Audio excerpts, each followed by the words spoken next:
Le goût d'entreprendre. Une émission proposée par Doris Pradal en partenariat avec la Caisse d'épargne, la Banque des entreprises et des professionnels de Midi-Pyrénées. Bonjour à tous. Le goût d'entreprendre s'intéresse aujourd'hui à notre patrimoine gastronomique, le fromage, et à un chef d'entreprise qui a du caractère, François Bourgon, des fromages Xavier, défenseur des terroirs, meilleur ouvrier de France. François s'apprête à ouvrir un temple dédié au fromage à Toulouse. Il s'affiche par ailleurs de plus en plus à l'international. L'histoire d'un homme, d'une belle réussite et d'un métier dont on aimerait entendre parler plus souvent. Bonjour François Bourgon. Bonjour. 45 ans, fils du fondateur de la célèbre fromagerie Xavier, en plein centre de Toulouse à Victor Hugo, sacré meilleur ouvrier de France en 2011. Vous êtes un homme de goût et aux commandes de la fromagerie Xavier depuis 14 ans maintenant. Combien de salariés aujourd'hui ? Une vingtaine, ce qui est déjà beaucoup. Combien de sortes de fromages ? C'est une très bonne question. Le fromage est cyclique et change suivant les saisons. Donc, en fonction des saisons, on a un nombre qui évolue. On va dire qu'aujourd'hui, on n'en a pas énormément. On en a environ entre 300 et 400. Et on va monter au-dessus de 500 références dans les bonnes saisons. 500 références de fromage, vous êtes dans l'excellence, vous êtes un vrai professionnel. Il n'y a pas d'autre choix. Dans le fromage, on est passionné, on est professionnel, ou on fait malheureusement des produits pasteurisés. Ce n'est pas mon choix. Ce n'est pas votre choix. Vos clients d'ailleurs l'ont bien compris. Vous êtes affineur. Parlez-nous de ce métier. Qu'est-ce qu'un affineur exactement ? Il faut bien faire la différence entre vendeur et affineur. Il y a effectivement peu de différences qui sont affichées sur les boutiques entre les gens qui font du pur négoce et les gens qui font de l'affinage. De toute façon, manger du fromage, c'est ça qu'il faut retenir. Mais je veux quand même défendre mon métier d'affineur parce que le goût du fromage, si on peut parler de goût d'un fromage, il vient de quoi ? Il vient de sa croûte. Et sa croûte, elle est fabriquée dans les caves d'affinage. Donc c'est là où s'opère la magie du goût en fonction du soin que l'on va donner au fromage. On ne travaille pas un fromage de chèvre comme on travaille une époisse ou comme on travaille un camembert. C'est un travail différent et c'est là que le métier de l'affineur, qui descend tous les jours dans sa cave, qui prend soin de ses fromages, qui va les tourner, qui va les brosser, qui va les laver, prend tout son sens. Et c'est ce que vous faites, vous aussi, dans votre boutique ? J'ai malheureusement pas toute la place que je souhaiterais pour faire le travail que je veux, mais je suis capable de garder des fromages 3 mois dans la cave. Ce qui est beaucoup déjà, quand vous y pensez. Pour un petit fromage de chèvre, normalement, il va être vendu au bout de 3 semaines. Donc, c'est ce que je fais. J'ai 3 caves d'affinage différentes. Ouais. J'ai 1 personne et demie qui travaille tous les jours en cave. Et je peux vous assurer que quand on descend dans les caves, c'est tous les jours une expérience nouvelle. On ouvre la porte, on sent l'ambiance. On peut dire si la cave fonctionne bien ou si elle a un problème. Et tous les jours, il y a un travail qui est différent parce que le fromage est vivant. Donc on comprend très bien que dans un aquarium, les poissons sont vivants et que si on change les paramètres de l'aquarium, le poisson va plus ou moins bien aller. Dans une cave, c'est exactement pareil. C'est pareil pour vous et c'est ce que vous expliquez à vos clients aussi. Ça, c'est important, ce rôle que vous avez, ce rôle d'explication. Ça fait 40 ans qu'on affine, donc au bout d'un moment, c'est vrai que ça nous paraît tout à fait normal. Et on communique de plus en plus, effectivement, sur ce travail-là. On va y revenir tout à l'heure avec nos petits producteurs que nous défendons, que vous défendez vous aussi. Alors François, vous n'avez pas toujours été dans le fromage. Parlez-nous un peu de votre parcours. Vous étiez d'abord dans le commerce international, après des études de commerce. Eh oui, j'ai pas été tout le temps dans le fromage, je suis obligé de l'avouer. Quoique vous êtes né dedans. Je suis presque né dedans et ce qui est sûr, c'est que j'ai fait toutes mes classes dans le fromage, puisque je me souviens très bien, à l'âge de 14 ans, pour gagner mon argent de poche, j'allais travailler à la boutique de papa. Je descendais dans les caves, je tournais les fromages. Des fois, je tenais la caisse, comme dans une entreprise familiale normale. Après, ma sœur a voulu se lancer dans la profession, donc elle a fait des études pour qu'il la dédie au fromage. Moi, j'ai fait d'autres choses. J'ai fait du commerce international, j'ai beaucoup voyagé. Le premier poste que j'ai refusé en sortant de l'école, c'était un poste de courtier à la bourse. Ouais. Trop de pression, vous aviez peur de la pression ? En fait, pour tout vous dire, ils m'ont montré le siège où je devais m'asseoir et j'ai trouvé ça déprimant. Ouais. Parce que mes 2 voisins à côté avaient 10 et 20 ans d'expérience et je ne me voyais pas, dans 10 ans ou 20 ans, toujours sur le même fauteuil. Ça a été assez phénoménal. Du coup, j'ai fait autre chose. J'ai beaucoup voyagé. notamment en Asie du Sud-Est pendant 4 ans. Il y a eu une petite crise là-bas. Déjà, c'était l'époque où les crises avaient arrivé. Donc, je suis parti dans l'industrie, d'abord médicale et ensuite informatique, toujours en tant que responsable de zone export.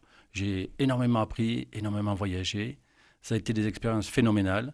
Et en 2001, mon père nous a tous appelés, on est 5 frères et sœurs, pour nous demander si quelqu'un voulait reprendre. Entre-temps, ma sœur était partie. Donc voilà, ça a été un choix de vie que j'ai fait en famille pour dire oui, tiens, on va continuer quelque chose. J'avais envie de retrouver du sens dans ce que je faisais. Le produit informatique n'a aucun sens, en fait, c'est un outil que l'on renouvelle régulièrement. Donc le fromage, à ce niveau-là, ouvrait des perspectives phénoménales. Et puis l'entreprise fonctionnait bien aussi à ce moment-là. Vous aviez envie que ça continue, que la belle histoire continue quelque part? Effectivement, mon père a fait un très très bon travail au niveau de la fromagerie Xavier. Elle avait une notoriété. Ça a bien sûr influencé mon choix. J'étais pas dans l'esprit de continuer. J'avais vraiment envie de retrouver le contact avec sûrement la nature, je pense. Voilà, le côté naturel, Et puis, quand vous avez un client en face de vous qui vous montre du fromage, on ne parle pas de prix. On parle de goût. On ne parle pas d'ordinateur. On parle de partage. On parle de choses essentielles qui sont de donner du plaisir aux gens, des émotions. Et ça, pour moi, c'est fondamental. Et ça, vous vouliez revenir à ces valeurs-là. C'est important pour vous. Je trouve que le passage que l'on fait sur Terre est suffisamment court pour qu'on y donne un peu de sens. Donc, c'était la crise de la trentaine. Est-ce que c'était trop tôt ou pas? Mais bon, je ne l'avais pas phrasé comme ça au début, mais c'était ça l'idée, oui. Aujourd'hui, vous êtes un chef d'entreprise heureux? Je suis très heureux. J'adore le travail que je fais. C'est juste le rythme, souvent, que je m'impose, qui, des fois, me dit pourquoi tu t'en mets autant sur le dos, quand même? Autant, c'est-à-dire? Mais j'aime bien les projets. Ce qui m'amuse, ce qui me fait avancer, c'est de faire des projets, de créer des nouveaux fromages, de montrer le fromage de façon différente. Et il y a ça de fabuleux dans le fromage, c'est qu'il ouvre beaucoup de possibles. C'est un produit qui est assez méconnu, finalement. Donc, on a besoin de l'expliquer aux gens. On a besoin peut-être de dépoussiérer un peu l'image et de montrer tout ce qu'il y a d'intéressant dans le fromage. Et ce n'est pas uniquement le travail que l'on fait, c'est le travail que font nos producteurs en amont. C'est le respect de la nature, c'est comment on manage une entreprise, c'est plein de choses. C'est plein de choses, justement, les producteurs, parlons-en. Comment va notre fromage en France? On dit qu'il y a de moins en moins de producteurs. Et vous, comment vous travaillez? À qui faites-vous appel? Alors là, vous touchez un point très sensible. On a potentiellement, d'ici 10-15 ans, presque plus de fromagers, presque plus de gens dans la campagne, j'utilise le terme de fromager à bon escient, puisque c'est celui qui fabrique le fromage. Nous, on n'est pas fromager. Le petit berger dans nos Pyrénées, par exemple. Et ceux-là ont beaucoup de mal aujourd'hui à trouver leur place dans la société, à fonctionner, à trouver des aides qui leur permettent juste de travailler normalement, décemment. Donc, ils font un super boulot. Ils ont un engagement extraordinaire. Il faut imaginer que quelqu'un qui élève un troupeau et qui fabrique son fromage, c'est-à-dire un fermier, un fromager fermier, il travaille 7 jours sur 7. Il n'a jamais un jour de repos.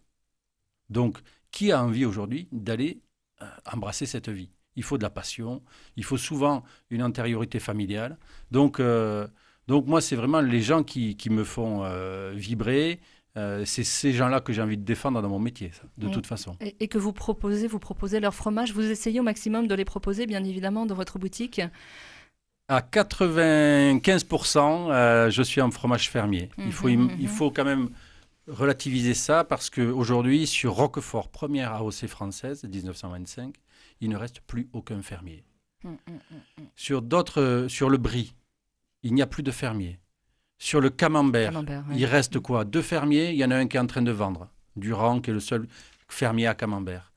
On est sur une population qui est très exposée. Le fromage fermier représente quoi? 5% du volume des fromages vendus en France. Sûrement un peu plus en termes d'exploitation. Les normes qui nous régissent font tout pour tuer aujourd'hui les petits producteurs. On parle des normes européennes. On parle effectivement des normes européennes. Moi, j'ai souvenir de mon père qui avait, on parle de ça, 15 ans, qui disait peut-être qu'on arrêtera parce qu'il n'y aura plus de fromage au lait cru en France. Et il faut voir que les normes, certes, ont des raisons d'exister, mais que plus on met de normes, plus on n'arrive plus à produire quand on est petit. Les normes sont faites pour les gros qui savent déjà, les écrire, parce qu'il ne faut pas rêver, hein, elles sont écrites en amont par les industriels pour mettre une barre supplémentaire à l'accès à la production pour des petits. Et ensuite, il n'y a qu'eux qui savent l'interpréter et investir pour les respecter. Alors les petits se sont fait manger par les gros de l'agroalimentaire. C'est un peu ça en fait. Et qu'est-ce qu'on pourrait faire là aujourd'hui? Qu'est-ce que vous auriez envie de faire ou envie de dire? Mais de façon, je pense que ce qu'il faut faire en tant que consommateur, parce que c'est là où on se positionne, c'est véritablement revenir à une consommation la plus naturelle possible. Consommer du local. Moi, je suis totalement pour les gens qui viennent amener leurs légumes en centre-ville, les AMAP. Oui, voilà. Il faut fréquenter les marchés, acheter en direct et ensuite suivre les saisons. Il n'y a rien de plus logique. Quand vous savez que quand vous achetez des crevettes surgelées qui soi-disant étaient surgelées en mer, on y met du sucre dedans. On va rajouter des produits pour les rendre attractifs, pour les rendre accoutumants, pour les rendre plus goûteux, alors qu'il n'y en a pas besoin. On nous fait bouffer de la merde, excusez-moi du terme. Vous avez le droit. Mais packagé joliment, mais dans laquelle il faut faire de la pub pour le vendre. Alors que si vous allez en direct chez les producteurs, vous avez ce qu'il y a de plus naturel. Pain, vin, fromage, on va en parler dans un petit instant, juste après ceci. Merci François Bourgon d'être avec nous.